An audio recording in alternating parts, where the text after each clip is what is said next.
मनुष्य में भी यही गुण हों। वह टूटे पर हार न माने, गिरे। देवता मौन हो गए। परमात्मा ने आगे कहा, चांदी में जीवन पनपता है क्या?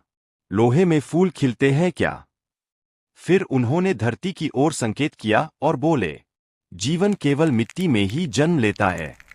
बीज मिट्टी में टूटता है, तभी अंकुर बनता है। पौधा मिट्टी से निकलता है, फूल मिट्टी से ही खिलते हैं, और फल भी उसी मिट्टी से जन्म लेते हैं।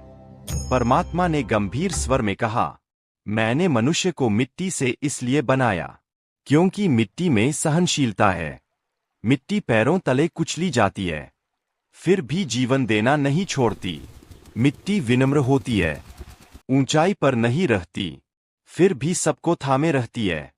मिट्टी टूटती है, बिखरती है, पर जब जल मिलता है तो फिर से आकार ले लेती है। परमात्मा बोले, मैं चाहता था कि मनुष्य में भी यही गुण हों। वह टूटे पर हार न माने, गिरे पर उठे। अहंकार न करे पर महान बने। सोना कठोर है पर उसमें जीवन नहीं। लोहा मजबूत है पर उसमें करुणा नहीं।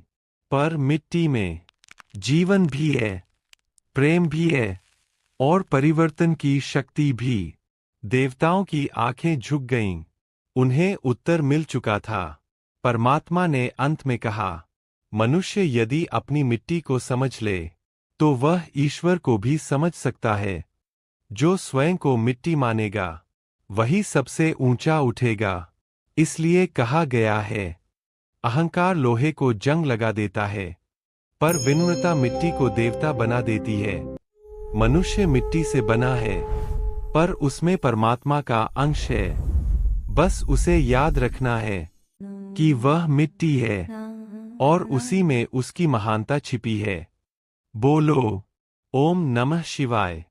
भगवान विष्णु की कुछ बहुत प्यारी बातें हैं जो मनुष्य को समझना चाहिए। पसंद आए तो लाइक सब्सक्राइब जरूर करें।